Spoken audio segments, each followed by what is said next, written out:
I'm a 35-year-old financial advisor by the name of Grace. It was then that I met Jonathan, the man who would later leave me for another woman. I remember our first encounter quite clearly. With an expression of anxiety and a large stack of paperwork, he came into my office. He raised a hand in greeting. "Grace, right. My name is Jonathan. I've heard you're the financial problem solver." I said, grinning, "That's what they say. See if we can unravel yours by taking a peek." Jonathan was a tall man whose short brown hair complemented his warm, friendly eyes that never stopped smiling, even when his lips were sealed in a smile. Our chat drifted from the dull realm of numbers and taxes to our favorite movies, our favorite songs, and even heated arguments about whose pizza in town was the finest as we dug into his papers. With Jonathan's easygoing attitude, the time flew by. He quickly said, "I never imagined sorting out my finances could be this fun." He chuckled when I jokingly referenced my magic touch and said, "How about a coffee to thank you for making this experience far less dreadful than anticipated?" Soon after, their coffee dates turned into dinners and weekend getaways. Jonathan proposed after 7 months, and I immediately said yes. Even though it seemed like a flashbulb romance, it was ideal for us. Our nuptials were simple yet charming. I experienced a deep sensation of having discovered my lifetime companion when we exchanged vows. Mary, Jonathan's mother, was also present. She spoke softly, talking about how excited she was about having grandkids. Married life was blissful at first. Jonathan remained working at his real estate company while I stayed at my firm. We had nice walks, movie evenings, and hearty dinners. However, the calm started to wane as the topic of children came up more often, especially when Mary encouraged it. Her informal remarks quickly evolved into an unrelenting plea for grandkids. It became regular to get phone calls asking how I was doing with my pregnancy and comments made during visits regarding how a kid would complete the family. "Mom, give us some time." Jonathan attempted to joke away the strain, but it just grew more. I tried to be empathetic at first, trying to appreciate her enthusiasm about being a grandma. Still, her constant meddling started to wear thin. I confided in Jonathan one evening, saying, "Your mom needs to give us some space. She seems to play a larger role in our marriage than we do." Jonathan seemed uncomfortable, but he waved my worries away, saying it was only her excitement. Mary's grip on our life grew stronger and went beyond her obsession with her grandkids. She had views on everything, including our eating habits and money management. Jonathan's phone rang one Saturday morning when he and I were having breakfast. It was Mary, and Jonathan placed her on speaker as usual. "Jonathan, how are you both doing with your food?" "Recall that conception depends on a nutritious diet," she stated sternly. While I forced a tight grin, overwhelmed by her constant presence in our life, Jonathan laughed and comforted her. She seemed to be observing everything we did. Any issue was becoming worse, adding levels of stress to our marriage that I had not expected. As Mary's visits increased in frequency, one evening she showed up without warning, carrying a bundle of parenting literature. "Grace, you ought to get into these." She hefted the books onto the coffee table and said, "It's never too early to prepare." I glanced at Jonathan, expecting him to step in, but all he did was shrug. "Many thanks, Mary. We'll have a look," I said, trying to seem somewhat appreciative. Her visits eventually became routine, as though she was closely monitoring us to make sure we were ready for parenting. Whenever she brought up the topic of babies, Jonathan would only nod in agreement. I finally snapped one night after yet another of Mary's intrusive visits. "We need to discuss Jonathan," I remarked in a frustrated tone of voice. With his eyes fixed on the TV, he inquired, "What's up?" "It's your mother.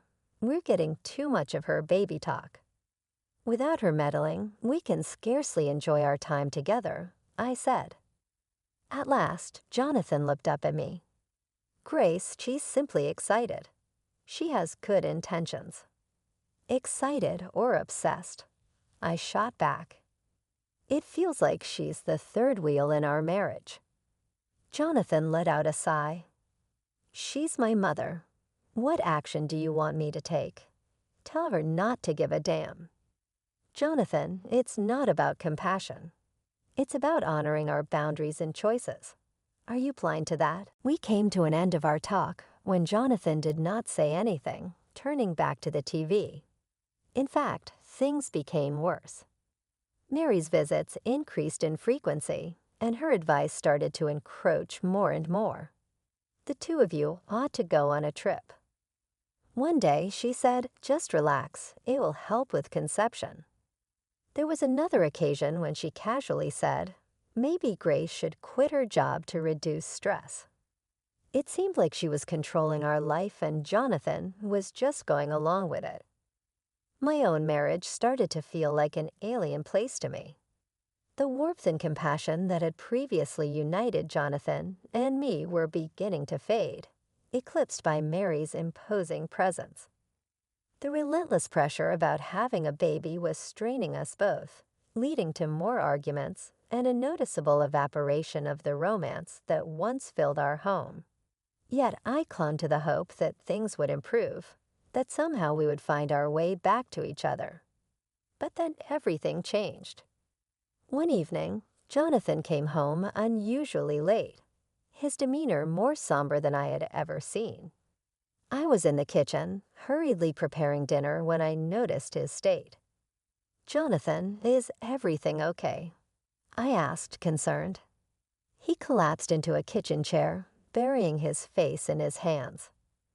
We need to talk, Grace, he said, his voice heavy with gravity. A chill ran down my spine as I sat opposite him, my heart pounding with apprehension. It's about us trying to have a baby, he began, not meeting my eyes. Remember those tests we went for? He finally looked up, his eyes meeting mine, filled with an emotion I couldn't immediately place. A few weeks ago, Jonathan and I decided to undergo a fertility checkup, hoping it might ease Mary's relentless pressure. When Jonathan came home that evening, his expression was somber, and I knew the results were in. It's not you, Grace. It's me, he said, taking a deep breath. He explained that the doctor had diagnosed him with a low sperm count, making it unlikely for him to father a child.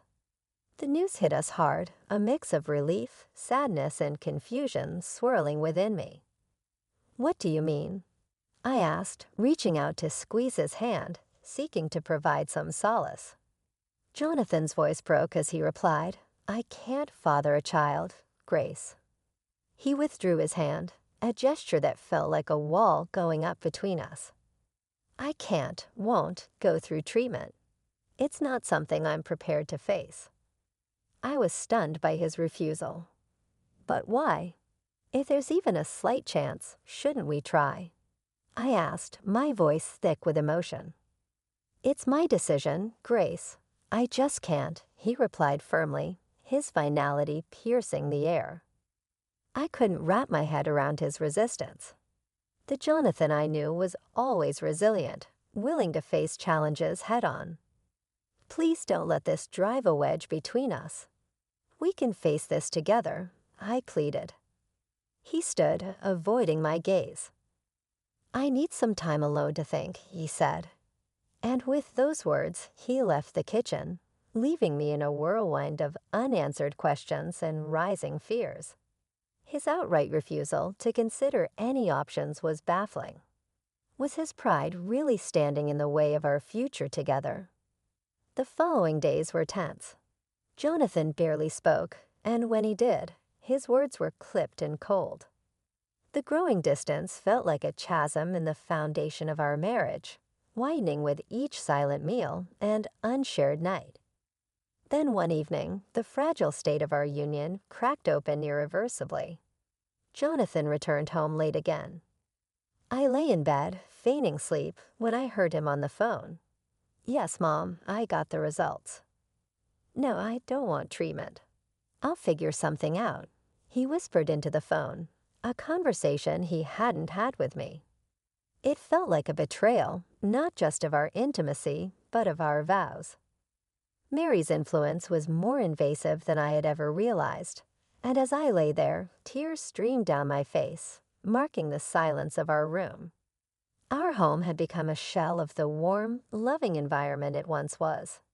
We were like two strangers merely sharing the same space, the remnants of our love lost in the shadow of his mother's overbearing influence. Just when I thought our situation couldn't get any more strange, life threw me an unexpected curveball. I had been feeling unwell, attributing it to stress at first, but then I missed my period. Despite the recent news about Jonathan's condition, a part of me dared to hope. I bought a pregnancy test, and sitting in the bathroom waiting for the result was agonizing. Then the indicator showed positive. I was pregnant. For a moment, I was in disbelief. After all the discussions about infertility, this seemed like a miraculous glimmer of hope amidst the ruins of our marriage. That evening, as Jonathan walked in, his usual late self barely acknowledging my presence, I knew I had to tell him. Taking a deep breath, I approached him. "Jonathan, we need to talk," I said, my voice trembling with the weight of our future. He looked up, weary. "What is it now, Grace?" "I'm pregnant," I blurted out, the words hanging between us in a heavy silence. Then he let out a bitter, cynical laugh. "Pregnant? How? The doctor said I can't." "I don't know, but the test is positive." "We're going to have a baby," I said, tears starting to well up in my eyes. He stood up suddenly, anger flashing in his eyes. "This is some kind of joke, right? You're trying to trap me." I was shocked. "Trap you?" "Jonathan, I'm telling you, we're going to have a baby." "Our baby." He paced the room, running his hands through his hair in frustration. "No, this can't be. You must have cheated." "That's it, isn't it? You cheated on me." I felt as though I had been physically struck. "Cheated? How can you even say that? I've been nothing but faithful to you." He wasn't listening, consumed by his rage and disbelief. He shouted, "Get out. I want you out of this house." "Jonathan, please, let's talk about this. We can go to the doctor and get a confirmation," I pleaded, but it was like talking to a wall. He stormed out of the room, slamming the door behind him. That night, I slept in the guest room, my mind swirling with emotions. The next day, Jonathan was gone before I woke up. His mother, Mary, showed up instead. The look on her face was a mix of anger and disgust. "You should be ashamed of yourself, Grace, trapping my son with another man's child," she spat. "I didn't cheat on Jonathan. This child is his." I defended myself firmly. She laughed coldly. "Do you take me for a fool? My son can't have children. You're just a gold digger trying to secure your future." I was stunned by her cruelty. This is Jonathan's child. I've never been with anyone else. She moved closer, her voice venomous. "You have 2 weeks to pack your things and leave. And don't even think about asking for alimony or child support. You won't get a dime from us." Mary's ultimatum was the last straw.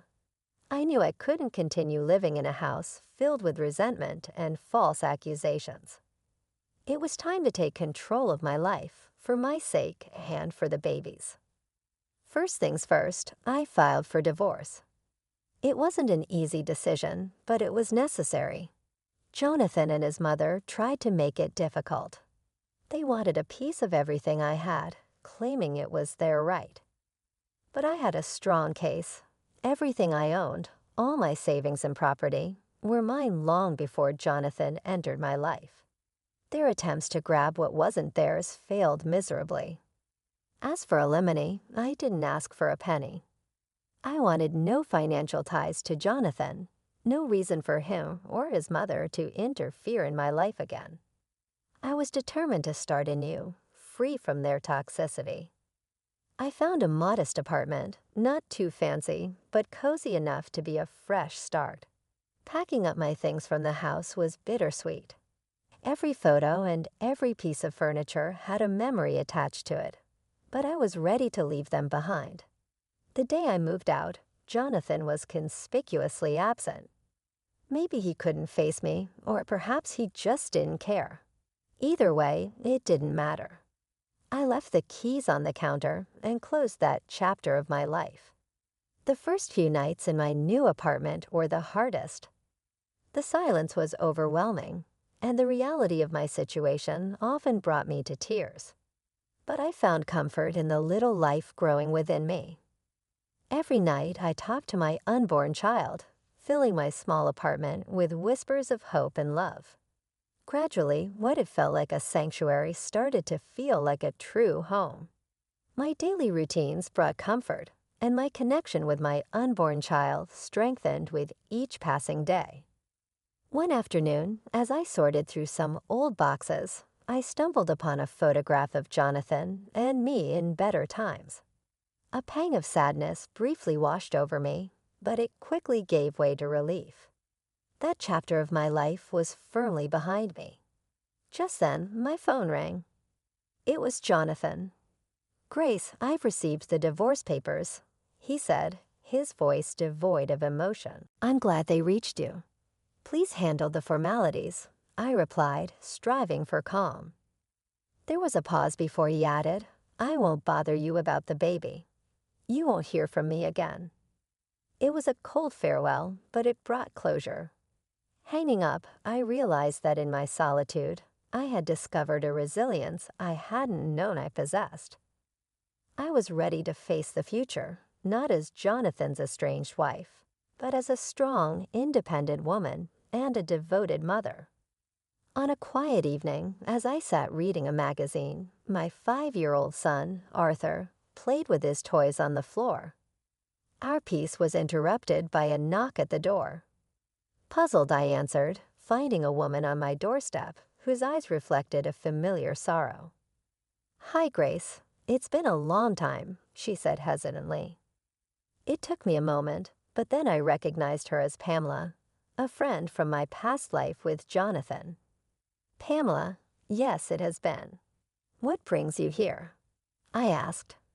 She looked uncomfortable, glancing at Arthur, who was now peeking curiously from behind my legs. "I thought you should know about Jonathan," she said, her voice soft. Just hearing his name after all these years sent a shiver through me. "What about him?" I asked, maintaining a steady tone. Pamela sighed. "He's not doing well, Grace. After you left, things went downhill for him.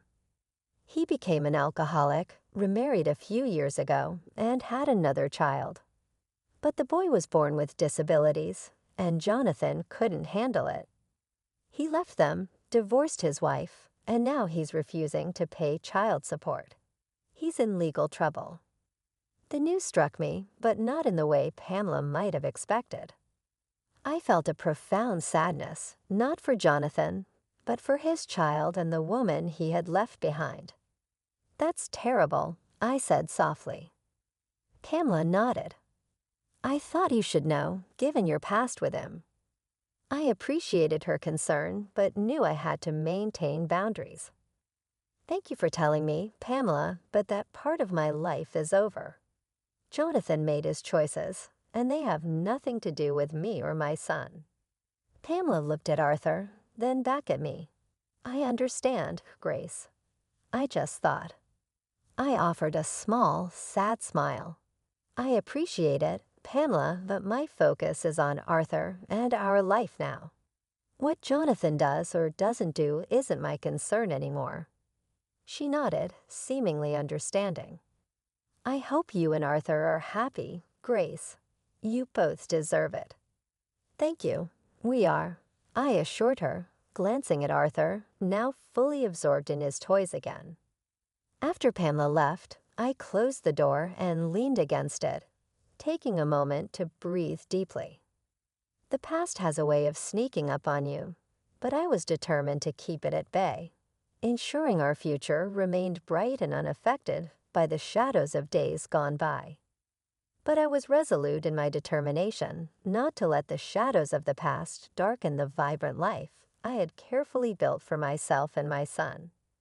The park was alive that day, buzzing with the laughter of children and the distant barks of dogs at play. I watched Arthur, my heart swelling with pride, as he dashed around energetically, his laughter mingling with the ambient sounds of joy. Suddenly, a familiar voice cut through the air, chilling my warm feelings. "Grace, is that you?"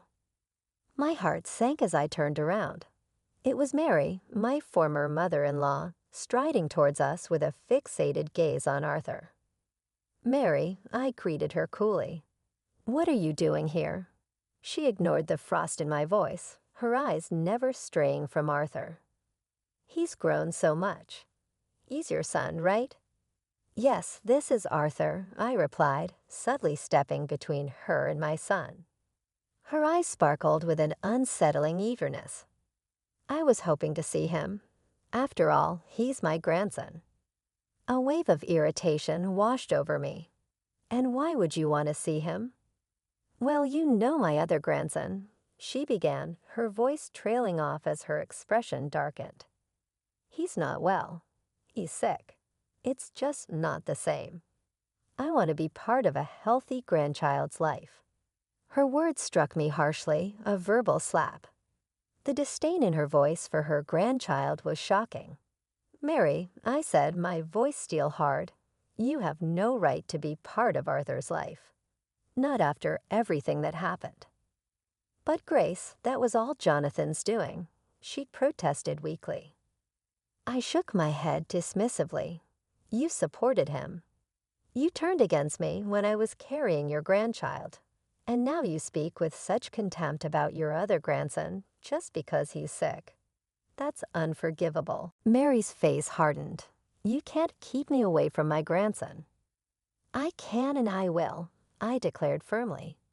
"Arthur doesn't need someone in his life who values people based on their health. He will not be part of your twisted view of family." She looked like she wanted to argue further, but I cut her off. "This conversation is over. Stay away from us, Mary. Your presence is neither wanted nor welcomed." Taking Arthur's hand, I walked away, leaving Mary standing alone, her face a mix of anger and disbelief. As we walked, Arthur looked up at me, his innocent eyes brimming with questions. "Mommy, who was that lady?" "That was someone we used to know, sweetheart," I replied gently, "but she's not part of our lives anymore." Later, sitting on the porch and watching the sunset paint the sky with warm colors, I felt a profound sense of peace inside. Arthur's laughter echoed as he played, signaling that life had settled into a calm rhythm, the storms of the past now distant memories. "Mom, look what I made." Arthur's voice pulled me from my reverie as he rushed out holding a drawing in his hands. A picture of the two of us smiling under a big bright sun. "It's beautiful, Arthur," I said, pulling him into a hug. "You're quite the artist." He beamed with pride. "I want to put it on the fridge." "Let's do that," I smiled, following him inside. As we walked, I reflected on how far we'd come. There was a time when the weight of the past once seemed crushing, but now it felt more like a distant echo. Later that evening, after Arthur had drifted off to sleep, I sat quietly with a cup of tea, reflecting on the day's events. The phone's ring broke the silence, and I hesitated before answering. "Hello." "Hi, Grace. Kayla is here." All I wanted to do was check in. "How's it going for you and Arthur?" "Kayla, we're doing well." With a smile on my face, I answered, "Arthur's growing up so fast." "I was made aware of your encounter with Mary. Are you all right?" There was warmth and care in her voice. I exhaled. Yes, it caught me off guard, but it's all right. It is only an additional memento of the past. You've come a long way, but I know it's difficult. Grace, you've created an amazing life for yourself and Arthur, and you're strong, she remarked in a supportive manner. Many thanks, Kayla. It has great significance. Her comments were like a warm blanket wrapped around me. We chatted for a while longer about ordinary things, brief but consoling bits of life. This relationship with my sister served as a crucial reminder of my support network, especially on the days when everything seemed overwhelming. I hung up and went to the living room, where Arthur's drawing sat on the fridge, looking pleased. Upon closer inspection, I saw how much we had both matured. Healing and fresh starts had taken precedence over the hurt and rage of the past. I crept over to Arthur's chamber and watched him go off to sleep. I leaned down and gave him a gentle forehead kiss. I said, "Good night, my little artist." I stood back on the porch and watched the stars come up in the night sky. It was true that the memories of the past were fading and losing their grip on me. Hope, a quiet strength, and the unwavering love of a mother for her kid replaced them. This new chapter was about more than simply moving on.